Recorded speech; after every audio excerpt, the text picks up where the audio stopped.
Assalamualaikum warahmatullahi wabarakatuh. A'udzubillahi minasyaitonirrajim. Bismillahirrahmanirrahim. Alhamdulillahirabbil alamin wassalatu wassalamu ala asyrafil anbiya'i wal mursalin wa ala alihi wa sahbihi ajma'in. Ya, nama saya Adam Muhammad Haziq bin Abbas, kelas di PHU 1D. Hari ini saya nak explain tentang jenis-jenis haji. Haji yang pertama ialah haji fardu.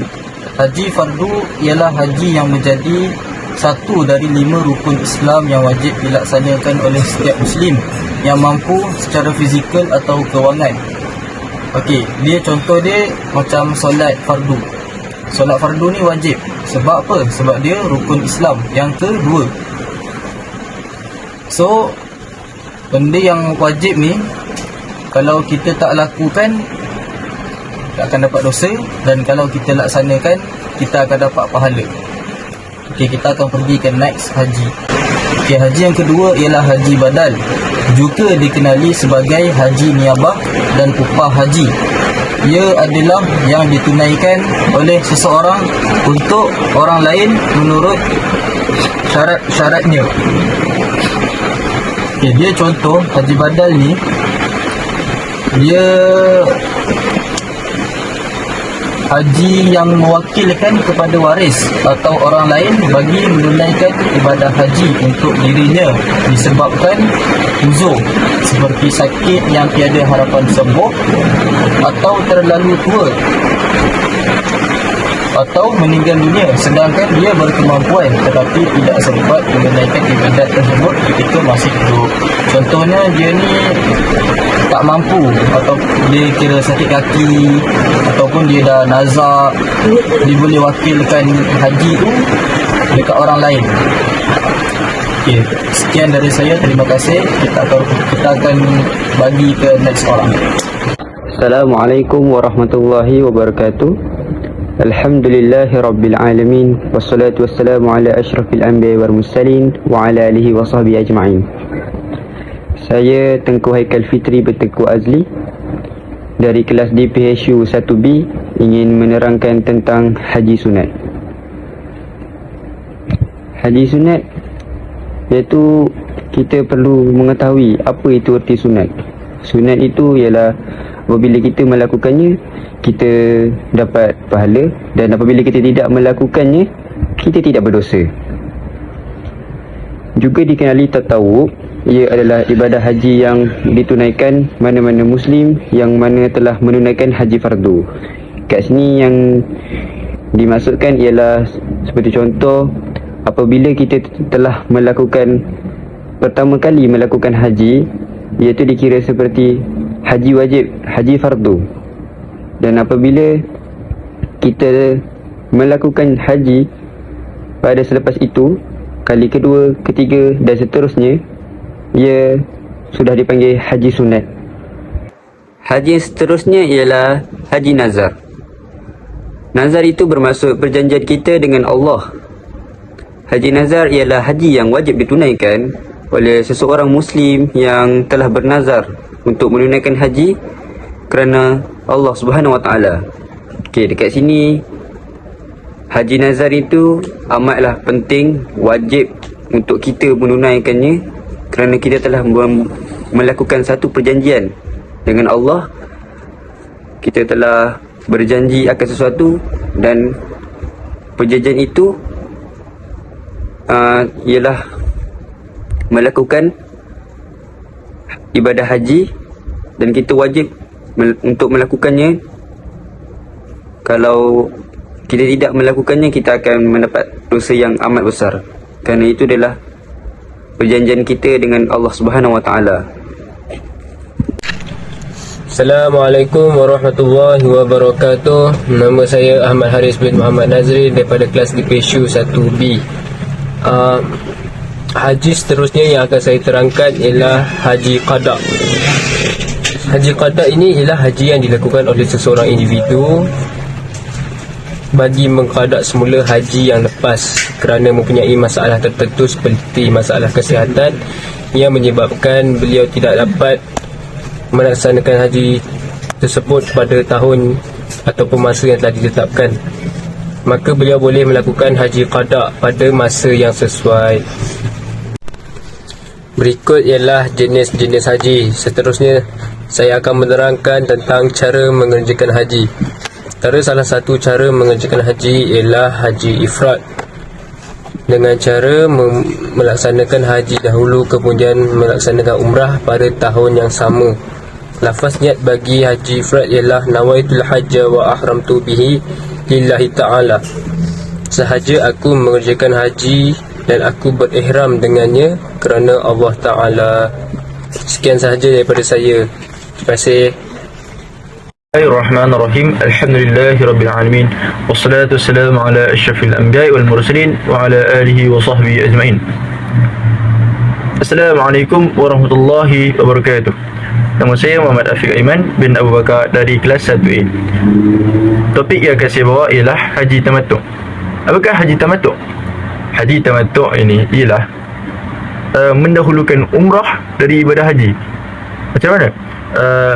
Dia akan mengerjakan umrah dahulu dalam bulan-bulan haji, kemudian mengerjakan haji pada tahun yang sama.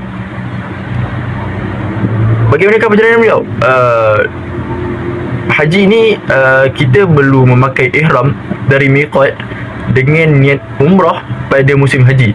Setelah tahallul, memakai ihram lagi dengan niat haji pada hari tarawih, iaitu 8 Zulhijjah. Bagi yang melaksanakan haji tamattu' ini, dia wajib ke atasnya membayar dam sebanyak seekor kambing. Jika tidak mampu membayar seekor kambing, boleh juga membayar dengan bayaran memberi sedekah ke orang-orang fakir, miskin dengan jumlah seekor kambing.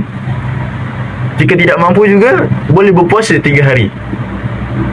Bukan berpuasa di Mekah, tapi boleh juga berpuasa setelah balik dari Mekah, boleh berpuasa di Malaysia.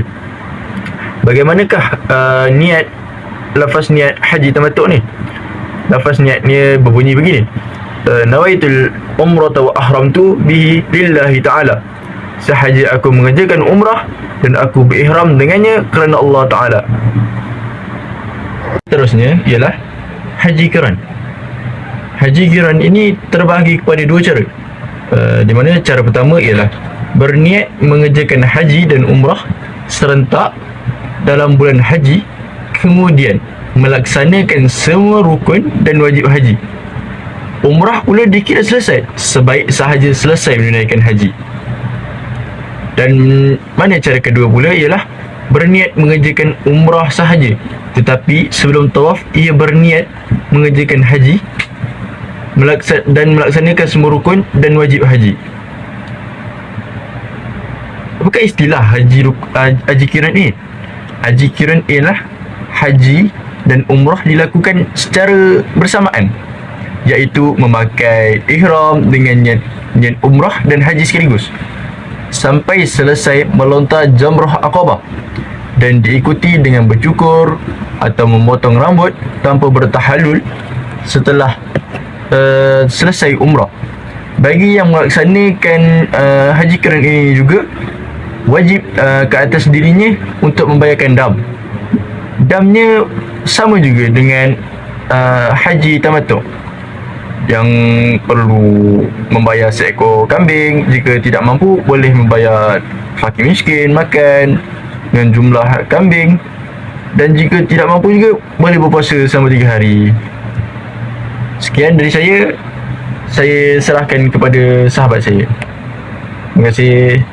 Assalamualaikum warahmatullahi wabarakatuh. Saya Azri Syamil Baharudin daripada kelas 1B. Nombor buka matrik saya adalah DHU 2023277575. Pada hari ini, saya akan memberikan sedikit penerangan berkaitan sejarah ringkas berkaitan ibadah haji. Ibadah haji ini diberikan oleh Allah SWT kepada dititahkan, lebih kepada diwahyukan kepada Nabi Ibrahim supaya membina Kaabah di Makkah bersama dengan Nabi Ismail. Seterusnya ibadah haji ini menjadi wajib kepada hampir semua umat Islam kerana ia terdiri daripada 5 rukun Islam yang maksudnya rukun haji ini dia jadi wajib kepada mereka yang berkemampuan. Dan ibadah haji ini dilakukan selama 1 tahun, sekali setahun, pada lebih kurang pada dalam bulan Zulhijjah. Seterusnya dalil daripada surah Ali Imran ayat ke-97 yang bermaksud, dan Allah mewajibkan ke atas manusia untuk mengerjakan haji bagi mereka yang mampu kepadanya untuk sampai ke sana. Maknanya kat sini Allah dah mengatakan bahawa wajib bagi mereka yang mampu untuk melaksanakan haji, untuk pergi menunaikannya.